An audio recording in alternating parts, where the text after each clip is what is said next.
Alors, bonjour tout le monde. Ici Éric Julière, analyste en calcul scientifique à Calcul Québec à l'Université de Sherbrooke. Merci d'être venu à la présentation de Beluga en français. On va attendre à peu près à midi 1 ou 2 avant de commencer officiellement.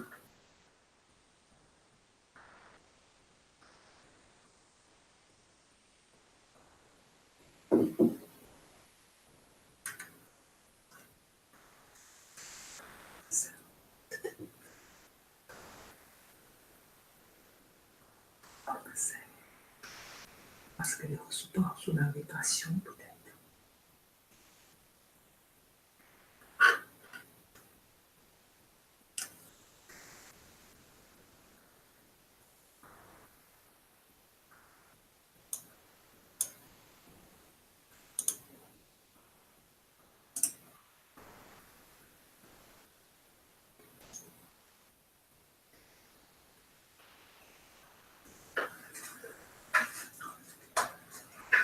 OK, bon, on va commencer.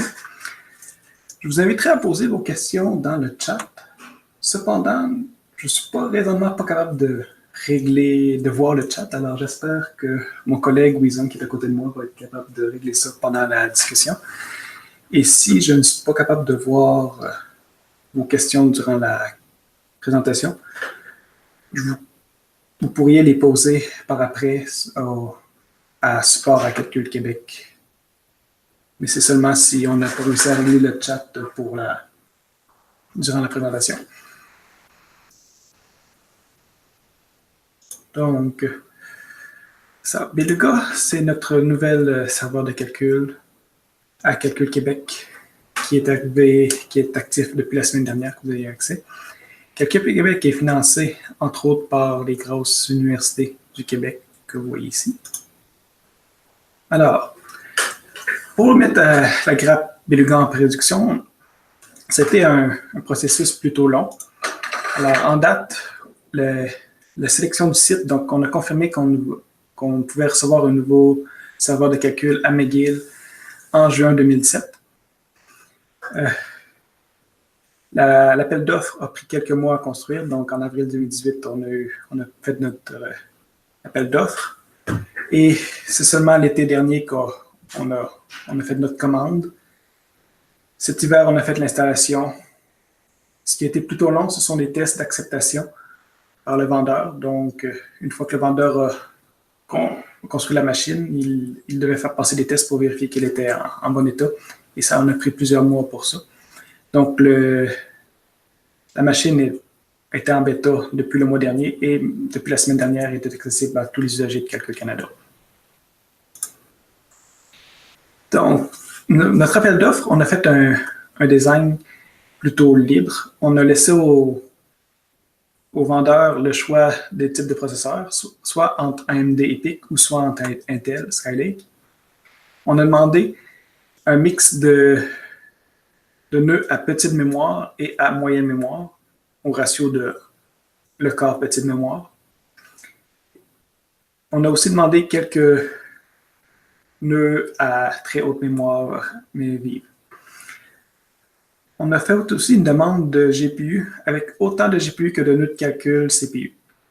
C'est surtout parce qu'à Calcul Canada, la demande de GPU augmente plus rapidement que la demande de CPU des dernières années. On manque beaucoup de GPU, alors on a demandé beaucoup de GPU pour Beluga. On a fixé le réseau à InfiniBand 100 GB par seconde ou mieux. Donc, InfiniBand seulement. L'évaluation était basée sur le coût d'opération et les benchmarks qui sont en partie des tests dans des logiciels scientifiques.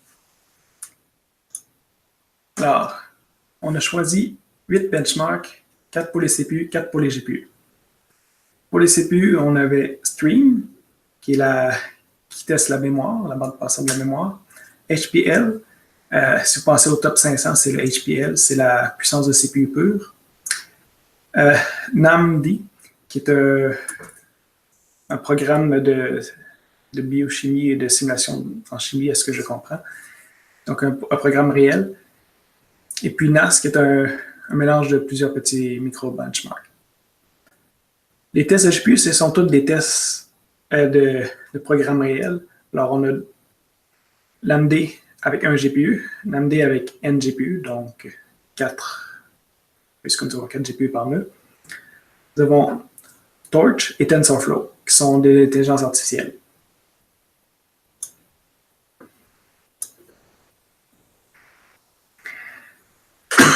Donc, ce que nous avons obtenu, c'est 28 000 cœurs de calcul avec seulement les nœuds de CPU purs, et puis 688 GPU Volta V100, accompagnés de 6880 cœurs supplémentaires pour ces nœuds-là.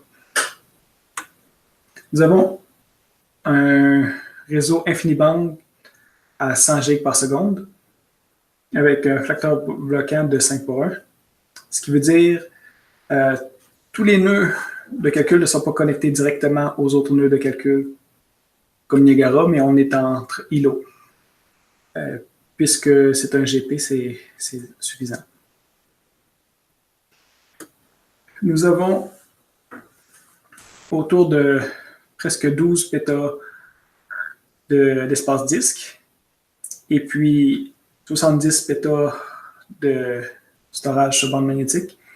Et le stockage va augmenter au fil des années pour s'adapter aux besoins.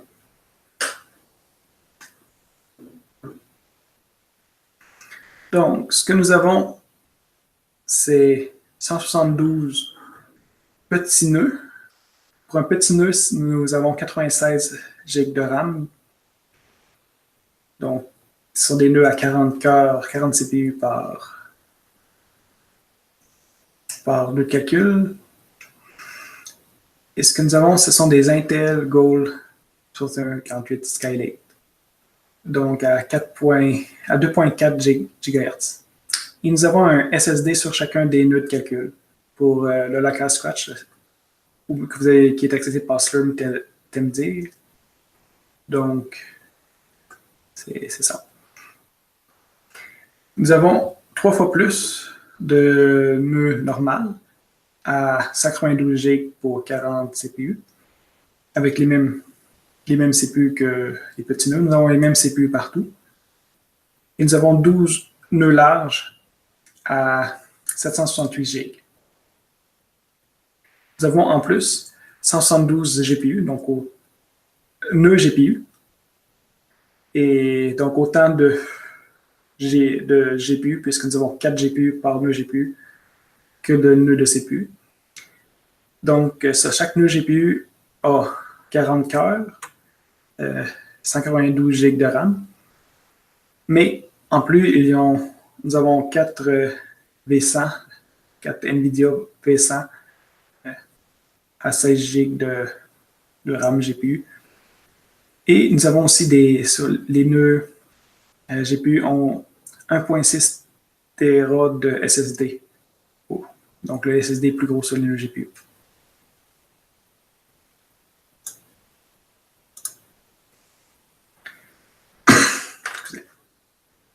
Donc voici à ce que ressemblent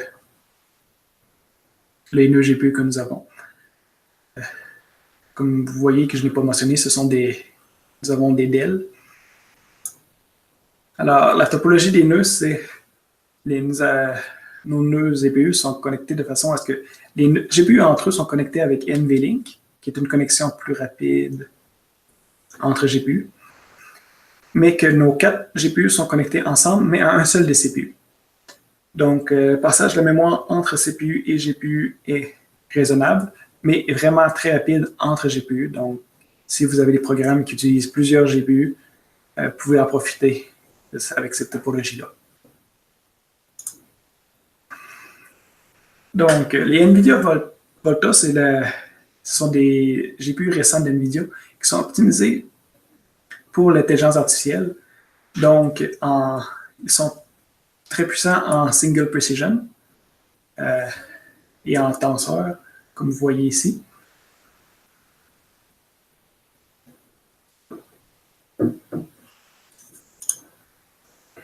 Maintenant, résultat des benchmarks. Donc, les benchmarks CPU. Ce que vous voyez, c'est que nous sommes plus rapides que les GP précédents, donc CEDAR. Le facteur 1.3 au pire, 2 au mieux.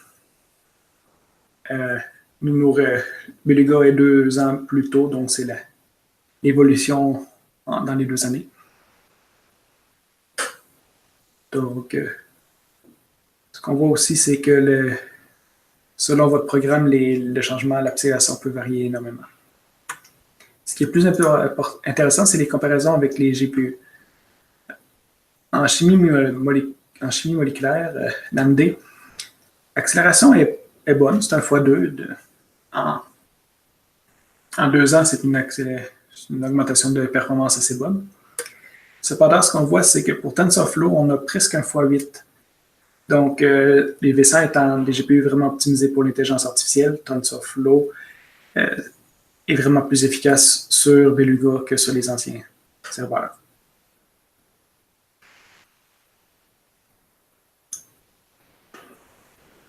Donc, c'est ça. Avec les GPU, on peut voir une forte accélération par rapport au P100. Les applications réelles multithread qui utilisent des nœuds complets de 40 CPU sont en moyenne à peu près 40% plus rapides que ces mêmes tâches sur un nœud de 32 CPU des autres GP du Canada. Donc, ce sont des performances qui s'approchent plus de Niagara.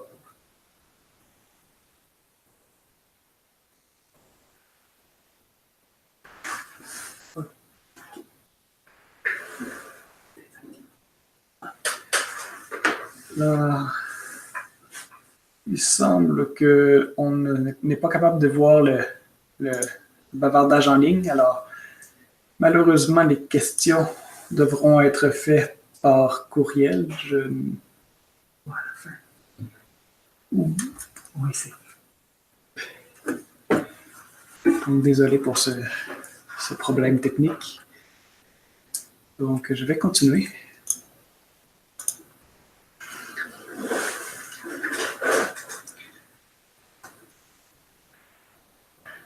Donc, pour se connecter à Beluga, le principe est vous connectez au serveur @beluga.calculcanada.ca.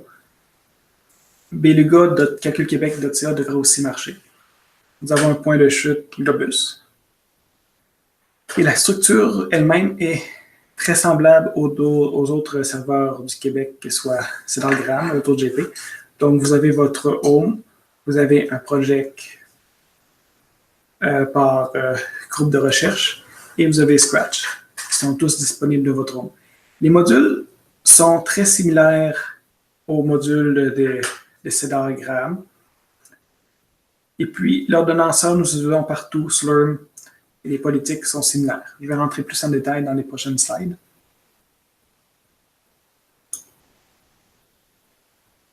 Donc,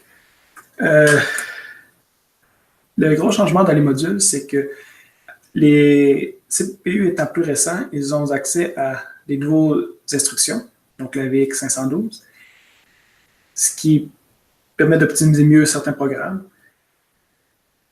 Donc, on a recompilé la plupart des modules pour Beluga. En recompilant les modules, on a mis à jour nos compilateurs. Donc, nous sommes rendus avec Intel 2018 et GCC 7.3. OpenMPI est aussi plus récent avec la version 3. C'est ça. Donc, c'est un nouvel environnement standard. Cependant, le fonctionnement derrière est le même que Cedar et Gram. Donc, si vous voulez utiliser les programmes de Cedar et Gram exactement les mêmes sur Beluga, c'est possible. Vous pouvez faire module load Arch AVX2 et standard environnement 2016.4. Donc, en utilisant ces modules-là, vous avez exactement les mêmes programmes bit pour bit que CedarGram qui sont disponibles. Sur CedarGram, vous pouvez utiliser les modules plus récents d'environnement 2018 avec les nouveaux compilateurs. Donc, vous pouvez faire module load standard environnement 2018. Cependant, ce ne sera pas les mêmes programmes compilés bit pour bit que sur Beluga, puisque Beluga, étant plus récent, est capable de rouler des programmes compilés mieux optimisés pour ces nouveaux récents processeurs. L'ordonnanceur, nous utilisons comme partout Slurm. Donc, pour lancer une tâche, vous utilisez SBatch ou SLOC pour une tâche interactive. Les options sont partout les mêmes, donc account, time, le nombre de tasks, de nœuds et de CPU, de GPU, etc. que vous avez besoin pour votre tâche. Pour les tâches hybrides, vous pouvez demander le nombre de tâches et le nombre de GPU par tâche, ou bien le nombre de nœuds, le nombre de tâches par nœud et le nombre de CPU par tâche. Pour demander des GPU, l'option est -GRES, GRES, égale GPU et 2 points le nombre de GPU que vous avez besoin. Pour la mémoire, on vous conseille de la demander par vous-même à chaque tâche, donc -mem égale ce que vous avez besoin en meg. Fiez-vous à nos capacités de nos nœuds de calcul. Donc, pour un nœud normal, on a 192 GB, mais on vous conseille, la limite est à 191 000 MB de façon à laisser de la place pour le système d'exploitation en mémoire. Lorsque vous avez des tâches multi-nœuds, c'est plus pratique d'indiquer la mémoire par CPU, donc même per CPU égale ce que vous avez besoin.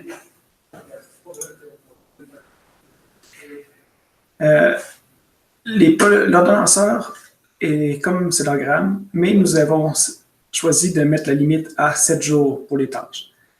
Donc, si vous avez besoin des tâches plus longues, sous exception, c'est possible, mais on préférait que vous arrangez pour que vos tâches puissent être arrêtées et reparties. Donc, plusieurs programmes font ça. Nous avons des outils dans les modules qui permettent de prendre un snapshot de votre programme pendant qu'il roule, si c'est un programme qui est sur un seul nœud, bien sûr, et de le repartir plus tard. Et on préférait que vous utilisiez ces outils que faire quelques tâches très très longues qui, si jamais vous avez une erreur à la fin, vous devez recommencer tout vos calculs.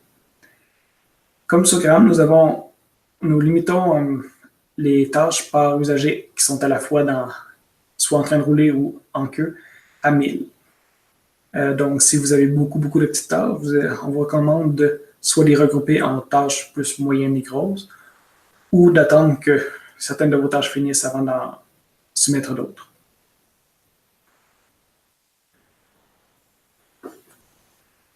Vos tâches seront séparées selon les types de nœuds.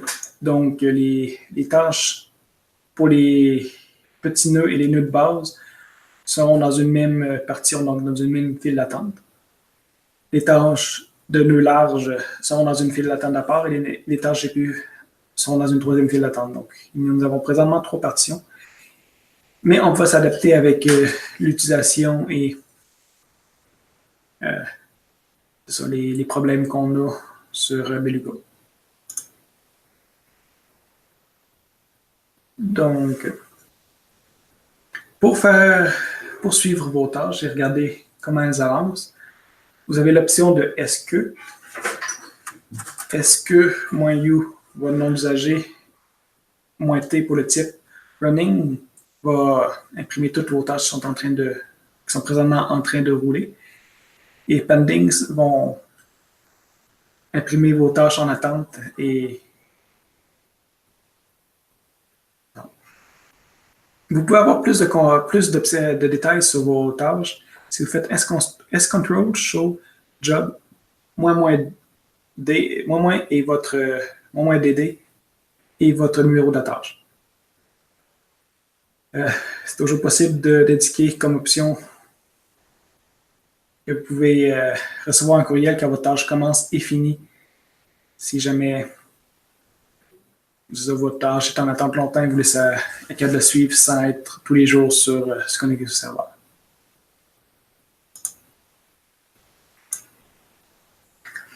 Donc, pour la sécurité, premièrement, les nœuds de calcul ont accès à Internet, mais automatiquement, toutes les connexions sont bloquées, sauf celles que nous ouvrons manuellement.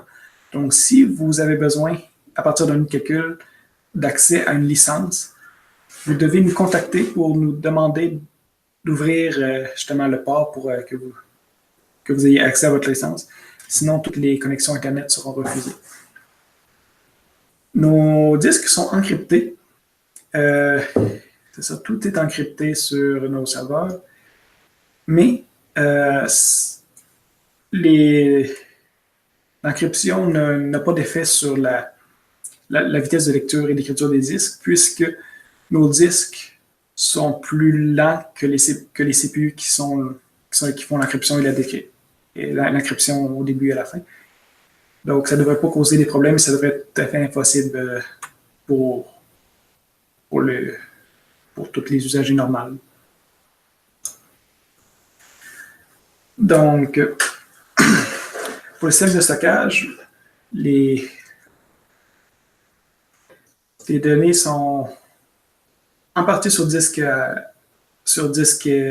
qui roule à partir sur disque SSD. Les métadonnées sont sur SSD et les nœuds propres aux nœuds de calcul, c'est des SSD.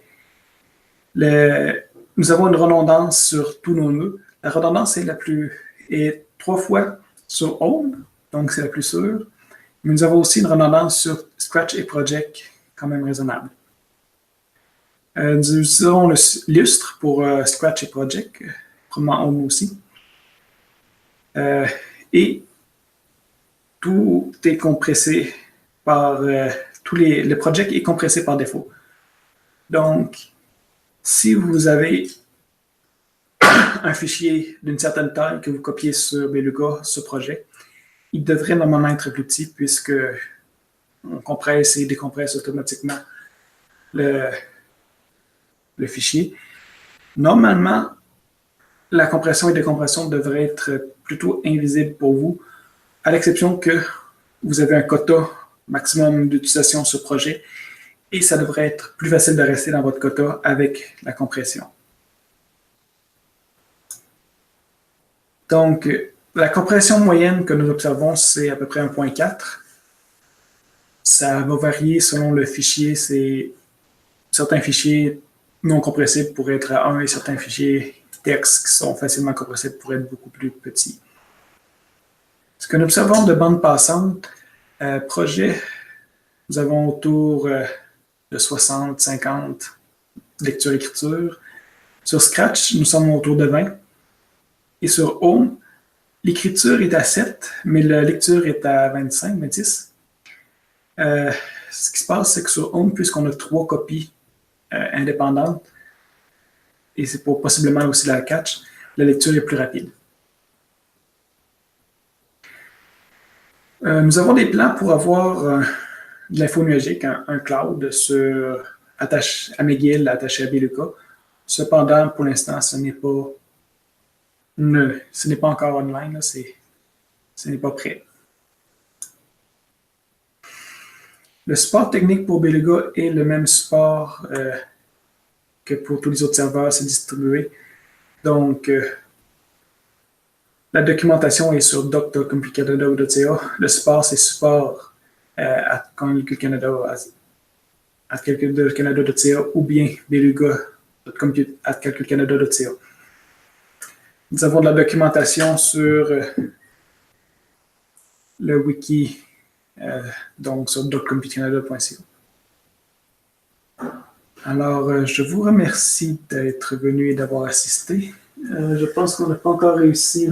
Bon, est-ce que tu peux essayer d'activer ton... Oui.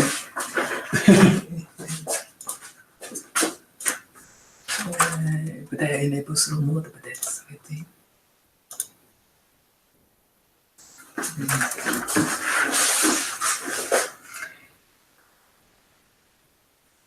Donc, on va essayer de resetter pour le chat, mais En vrai, il semble que ça peut mettre. Différent.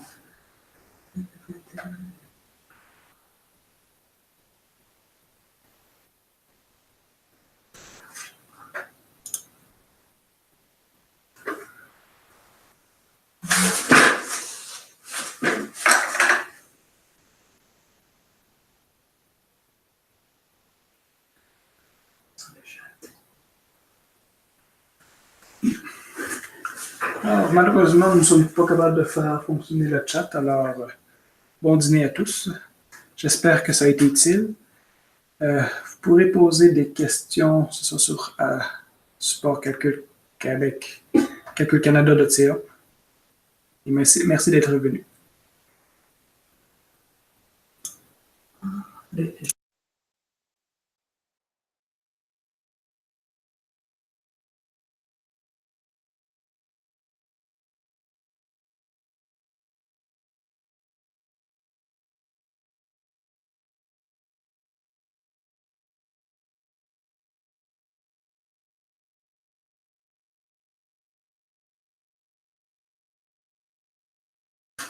Il est 144 encore. S'il reste des personnes, le chat vient d'être activé. Donc, vous pouvez poser maintenant les questions. Peut-être rafraîchir votre fenêtre si ce n'est pas apparu.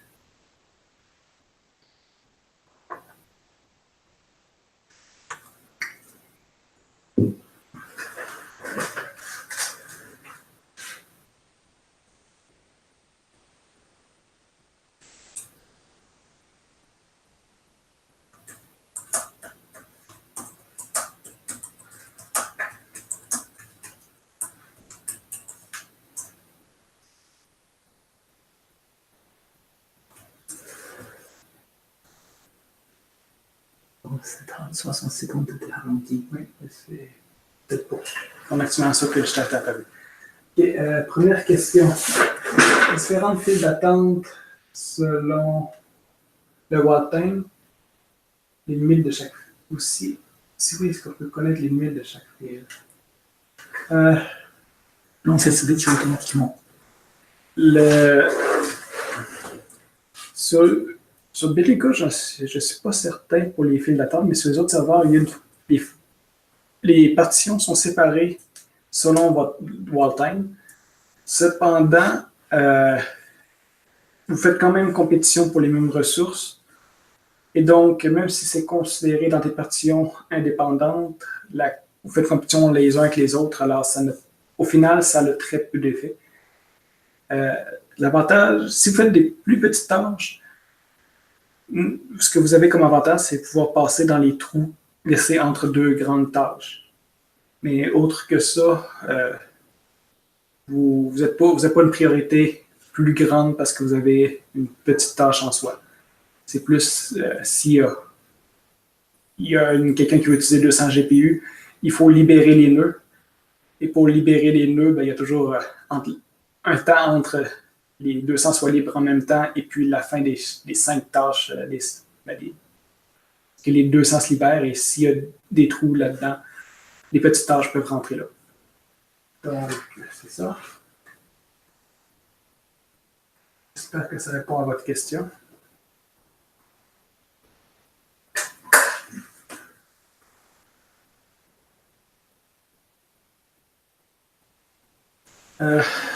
Pour les tâches, travailler seulement sur le Scratch n'est pas toujours une bonne idée. On préfère, disons, le Scratch au Home et au Project, surtout pour les gros fichiers. Le Scratch, c'est bon pour les gros fichiers. Si vous avez beaucoup de lecture-écriture, ça veut dire on préfère que vous utilisez le SSD local au nœud. Donc, vous pouvez avoir vos données d'input dans un fichier, dans une archive, disons, sur votre project ou sur votre Scratch, le copier sur le Slurm temp dir au début de la tâche et rouler sur le SSD. Le SSD va être beaucoup plus rapide que le Scratch, que le project ou n'importe quoi, puisque c'est local. Si vous utilisez les 40 CPU, vous avez un SSD à vous tout seul qui sera beaucoup plus rapide que tout ce qu'on a sur le réseau, puisque vous êtes ralenti sur le réseau. Le réseau est ce disque-là, réseau est partagé, le scotch est partagé avec plusieurs usagers. Donc, avoir un SSD à vous tout seul va donner bien souvent les meilleures performances. La priorité des tâches. Okay. Priorité des tâches. La priorité, à ce que je comprends, est proportionnelle à votre allocation et elle augmente avec le temps que vous êtes en file d'attente. Donc, quelqu'un qui a une grosse allocation sur Beluga va commencer avec une priorité élevée et elle va augmenter avec le temps. Quelqu'un qui n'a pas d'allocation va commencer avec une plus petite priorité et elle va augmenter. Et la tâche qui a le plus de priorité en liste va être la prochaine à partir. C'est la règle générale. Il y a toujours, Slurm, des fois, peut libérer des nœuds. S'il y a une tâche de 10 nœuds qui a le plus de priorité et qu'il y a juste un nœud de libre, il peut possiblement partir une tâche d'un nœud, puis essayer de libérer des nœuds pour la grosse tâche plus tranquillement ou des détails comme ça. Les détails, je ne les connais pas trop. Mais la priorité, c'est vraiment le plus gros impact, c'est ce que vous avez reçu. Lorsque vous avez reçu une grosse, disons, un 100 CPU année et que vous en utilisez, votre priorité relative va descendre comparé à un autre usager qui avait la même allocation mais qui n'en a pas utilisé. Les mathématiques exactes derrière, je ne les connais pas. Mais l'idée, c'est plus que vous utilisez, plus que votre allocation baisse. Votre allocation de base, c'est ce que vous êtes alloué. Et puis, plus que vous êtes en temps d'attente, plus que votre allocation augmente pour cette tâche. Plus que votre priorité pour cette tâche précise-là augmente. Pour ceux qui ont des allocations par défaut, et qui n'ont pas d'allocation, on va dire, sur Beluga, et qui roulent sans allocation, sur Beluga, je ne suis pas certain. Je pense que c'est le même que ces diagrammes, qui est que là, il y a un 20% de la machine qui vous est réservée. Donc, l'allocation est équivalente à si ce 20% de la machine-là était divisé par le nombre d'usagers par défaut actifs sur Beluga. Donc, ça varie avec le temps. Des fois, s'il y a beaucoup de personnes actives, avec une allocation par défaut, votre allocation va baisser. Et s'il y a peu d'usagers actifs, disons, pendant les congés de Noël, elle va augmenter. Donc, c'est ça. Si vous avez une allocation par défaut, puis que vous voyez que votre priorité augmente, descend de temps en temps, c'est pas impossible. Le partage avec les allocations par défaut est un petit peu compliqué. Mais on va dire complexe plutôt. Projet Home. OK. Différence entre projet et Home. Projet, c'est par groupe. Donc, c'est ça. Le Home, c'est plus les fichiers pour un usager. C'est votre petit coin à vous. Alors que dans le projet, vous pouvez avoir un dossier pour chacun des personnes du projet, mais vous avez aussi les dossiers partagés à toutes les personnes du même projet. L'allocation, si vous avez demandé plus d'espace mémoire, ça va être donné dans le projet et non pas dans votre Home, puisque le projet est associé à un projet de recherche et donc c'est là-dedans qu'on espère que vous mettez vos données pour votre recherche et que vous mettez vos données pour la recherche. Il y a des backups sur le projet. Il y en a aussi sur Home. C'est ça. Projet, comme vous voyez, il est plus rapide que le Home. Il est sur un système de disques durs plus complet derrière, alors que Home, c'est plus... on garde ça petit, puis c'est pour juste une place pour vous pour mettre temporairement vos choses, vos fichiers. C'est tout. C'est tout ce qu'on a pour l'instant. Ouais.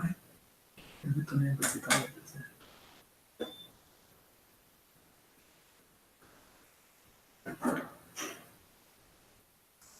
Donc, on va attendre une minute. Puis s'il n'y en a pas d'autres, on va fermer la présentation.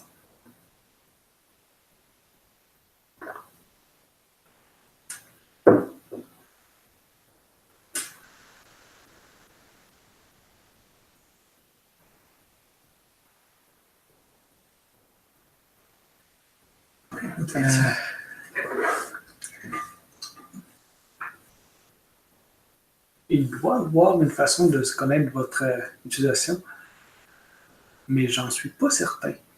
Vous pouvez voir pas votre priorité, mais votre utilisation sur la CCDB. Donc, si vous êtes dans la CCDB, vous avez utilisation par groupe, par personne. Et si vous regardez votre utilisation comparée à votre allocation, vous avez une idée de ce qui vous reste, ou plutôt de votre priorité effective. Mais il y a probablement une commande pour l'avoir dans Slurm. Je vous conseille d'aller sur la doc de Compute Canada. Slurm, c'est probablement marqué si ça existe, mais je ne la connais pas par cœur. Durée minimale suggérée pour une tâche. Quelques heures. Surtout si vous avez beaucoup de petites tâches de quelques minutes, il y a une perte d'efficacité au début et à la fin de chaque tâche parce que Slurm doit nettoyer la mémoire, nettoyer l'environnement entre chaque tâche. Donc, les petites tâches ne sont pas efficaces. C'est pour ça qu'on préfère... disons, à partir de 4 heures, il n'y a pas de problème. C'est ça. Si vous avez, disons, une heure, il n'y a pas de problème. Mais si vous avez des centaines de 1 heure, ça serait bien si vous êtes capable de les regrouper en blocs de 10 tâches d'un coup. Ça. Quelque chose qui semble raisonnable, bon, vous pouvez dire, si vous êtes capable d'avoir des tâches, de regrouper des tâches par 12 heures une journée, ce sont des bons blocs relativement faciles à placer pour l'ordonnanceur, pas trop petit, pas trop gros. C'est ça. Il n'y a pas de minimum dans le sens que votre tâche ne passera pas si vous avez moins d'un certain temps, mais on recommande que ça se calcule au moins en heures. Ça. Je dirais minimum 1 heure pour que ce soit considéré raisonnable, mais si vous en avez beaucoup d'1 heure, essayez de viser des 10-20 heures, une demi-journée, une journée, c'est des bons montants pour des jobs.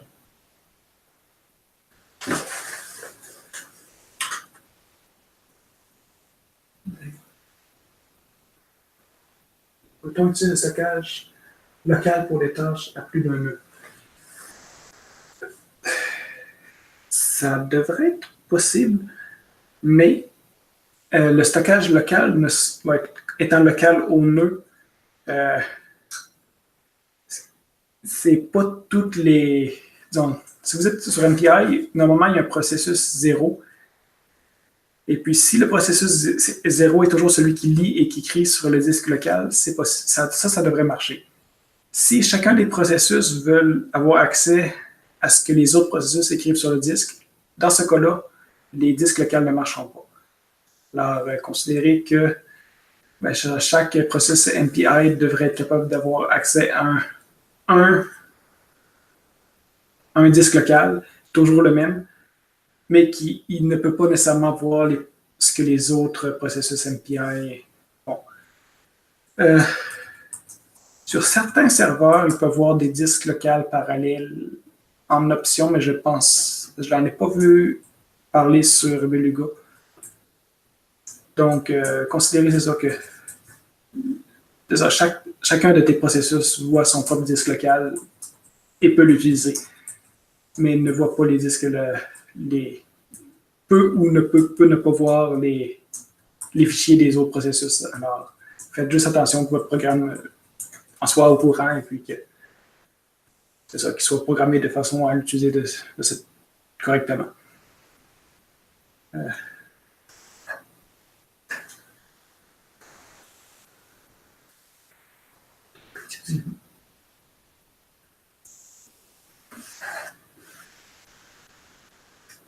Okay.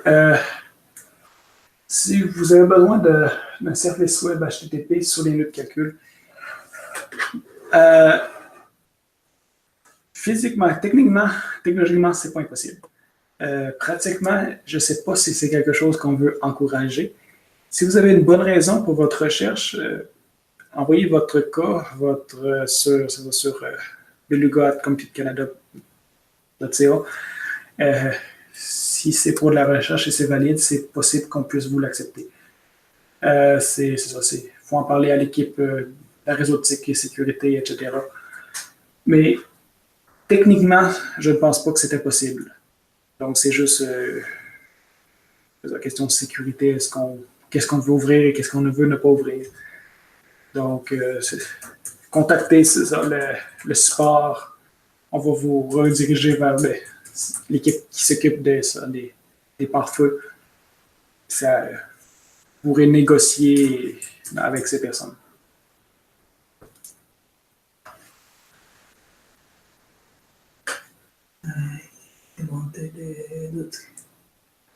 Okay. 10 locales sur la doc de Compute Canada. Donc,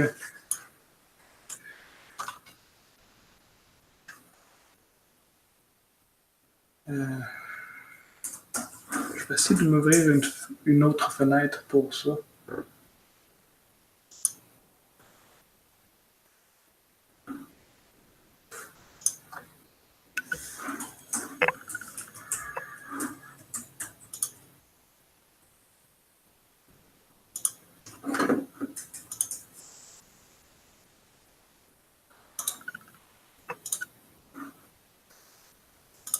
Okay, sur la doc de Compute Canada que je vais à l'instant, il devrait avoir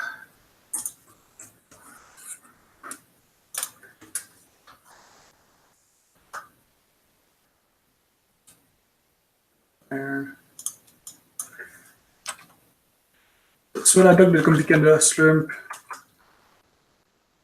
MPD, puis il devrait avoir un exemple quelque part.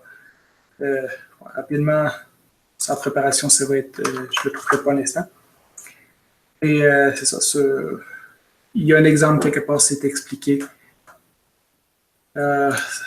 Donc, c'est ça. Wizong devrait avoir envoyé le lien sur le chat, alors suivez le lien et vous trouverez normalement assez facilement. Autre question? Ok, ça a l'air d'être beau. On va attendre encore quelques secondes.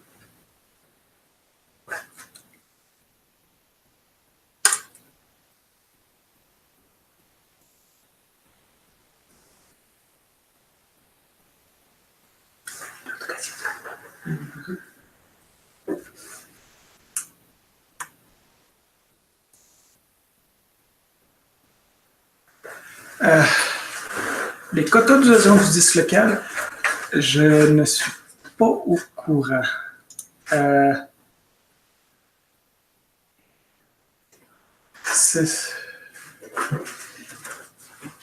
sais que c'est séparé seulement sur les usagers actifs du nœud. Donc, si vous utilisez le nœud au complet, les 40 CPU, il n'y aura pas de problème. Il doit y avoir un fair share fait pour être sûr que ça ne dépasse pas la capacité du nœud quelque part. Mais c'est ça, je ne connais pas la politique qui est effective. Là. Il semble que Wizon aurait une meilleure réponse. Il va la mettre sur la chat.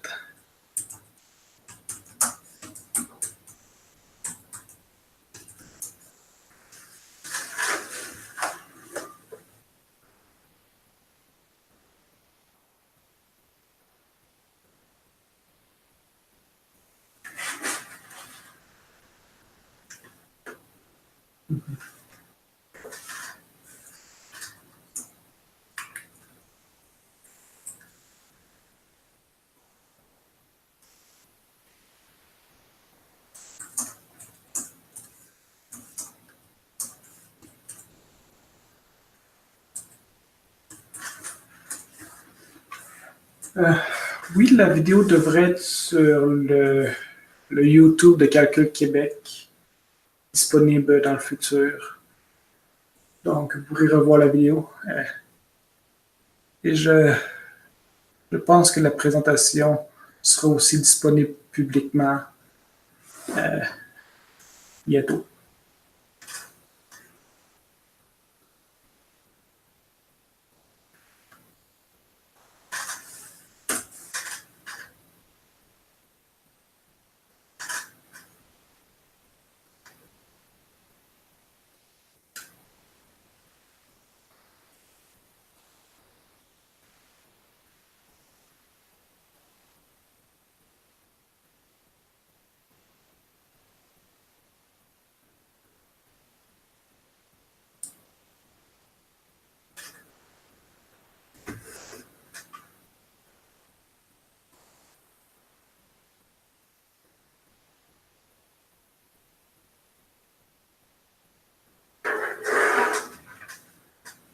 Donc,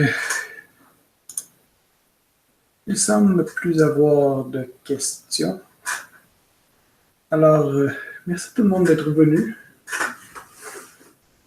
Et puis, ça, la prochaine bonne session de Beluga.